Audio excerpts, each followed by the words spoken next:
fait, on a téléphoné pour toi. Et qui? Je sais pas, un homme. Il disait qu'il t'aimait, qu'il pouvait pas se passer de toi.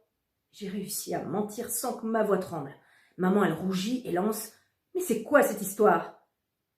Valérie, je me le demande autant que toi, intervient Voix d'ours. De l'électricité dans l'air. Ah, j'apprécie. Déjà hier, ajoute-t-il. Maman vient vers moi, me prend par les épaules. Édouard, à quoi ressemblait la voix de cet homme? Je sais pas, une voix d'homme. Encore un mec qui t'aime, quoi.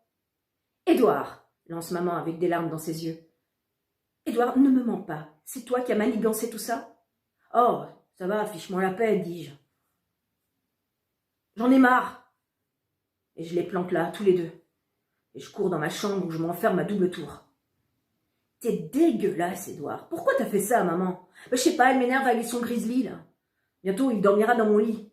Oh, t'exagères, tu crois pas qu'elle a le droit de refaire sa vie? Là, franchement, mon frère, lui, il m'étonne. Pour une fois, il penserait à autre chose qu'à son Anne-Laure et à son argent de poche. Je sais pas, moi, elle aurait pu attendre qu'on soit plus à la maison, non? C'est ça. Attendre d'être moche et croulante et sortir avec un vieux qui fait pipi dans son froc? Non, moi je trouve qu'elle a le droit de profiter de ce qui lui reste de jeunesse, me dit mon frère. Ouais, c'est ça, toi Vincent, t'as 17 ans. Quand t'auras quitté la maison, je vais sans doute devoir me le taper comme beau-père. J'ai pas envie que ce mec me fasse des remarques, qui m'empêchent de vivre comme je veux. Et maman, Ed, tu songes parfois à elle? Toi aussi tu quitteras un jour la maison. Tu veux qu'elle se retrouve toute seule? Laisse-lui sa chance. Ton histoire de coup de téléphone, c'est trop moche, vraiment. Et alors, ça m'a coûté 10 € pour que le grand frère de Cédric se fasse passer pour un amant de maman. Si ça avait pu faire dégager l'autre, ça en aurait valu la peine. Dégueulasse. T'as vu comme maman a pleuré quand elle a compris que ça venait de toi?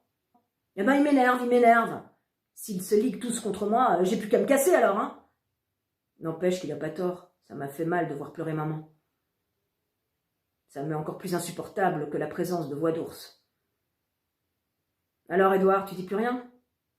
Je hausse les épaules. Que veut-il que je lui réponde? François, c'est un copain de classe. Sa mère lui a offert 2 beaux-pères en 5 ans. Autant dire qu'il est un spécialiste des familles recomposées. Je lui ai parlé de Voix d'ours ce matin. Et alors, m'a-t-il dit, tu trouves pas ça génial? Ta mère se transformera pas en vieille fille pleurnicharde. C'est une assurance sur l'avenir, ce mec-là. Ouais, c'est un point de vue. Je peux pas le considérer comme ça pour l'instant. Hein. Écoute, je vais te filer un truc. Tu fais une liste. D'un côté, tu notes tout ce que l'arrivée de ce Bernard chez vous apporte de positif, et de l'autre, tu notes les points négatifs. Ça, mon vieux, ce sont des maths, c'est rationnel. Ensuite, tu fais le bilan. Si le mec de ta mère n'est pas un monstre, et si tu dresses ta liste honnêtement, sûr que la balance penchera pour lui. Ouais, tu l'espères? Ed, c'est le changement qui te fait mal. Quand tu t'y seras habitué, ça ira mieux. Quoi, parce que tu crois que je vais m'habituer à cette espèce de grande asperge distinguée qui tourne sans cesse autour de ma mère en roucoulant? Bon, point positif. Maman est plus heureuse, elle affirme que sa vie a un sens nouveau, elle me laisse davantage de liberté. La maison embaume souvent les fleurs, même si parfois leur parfum m'écœure un peu. Bernard tempère les crises de mauvaise humeur de maman. Il tente d'être sympa avec Vincent et moi, même si ça m'énerve souvent, il nous offre des cadeaux. Ce CD techno que je rêvais de m'acheter. Quand ils sortent, nous avons des soirées rien que pour nous. Maman fait davantage attention à son look et mes copains m'envient d'avoir une si jolie maman. Point négatif. J'éprouve le sentiment d'être envahie. Maman n'est plus disponible tout le temps. Je veux pas qu'un étranger me donne des ordres. Ce qu'il a encore jamais fait, en fait. Je montre la liste à François. Sa conclusion tombe difficile à accepter. Eh ben, mon pote, toi, t'es jaloux du copain de ta mère. Quoi, tu rêves, ça va pas la tête? Ouais, c'est vrai, t'as peur que ta mère le préfère à toi. Mais t'es pire que mon frère. T'es spécialiste en psychologie ou quoi? L'expérience aide. J'ai éprouvé 2 fois le même sentiment lorsque ma mère a entamé une nouvelle relation. Oh, si les copains s'y mettent aussi, il me reste guère le choix. Ou je casse la figure à François parce qu'il prononce des mots qui me font mal, ou bien je réfléchis. Je respire un bon coup. Dans ma tête, ça tourne fou.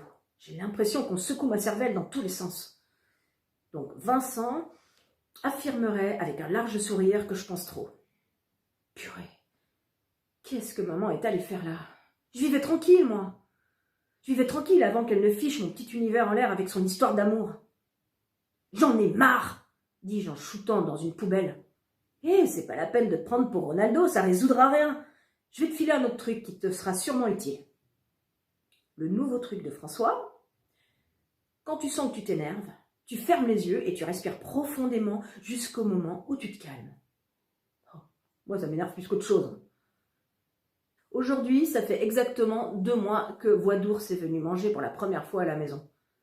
Pour fêter ça, il nous invite au restaurant. Maman, Vincent et moi et Anne-Laure. Autrement dit, je vais tenir la chandelle à 2 couples roucoulants.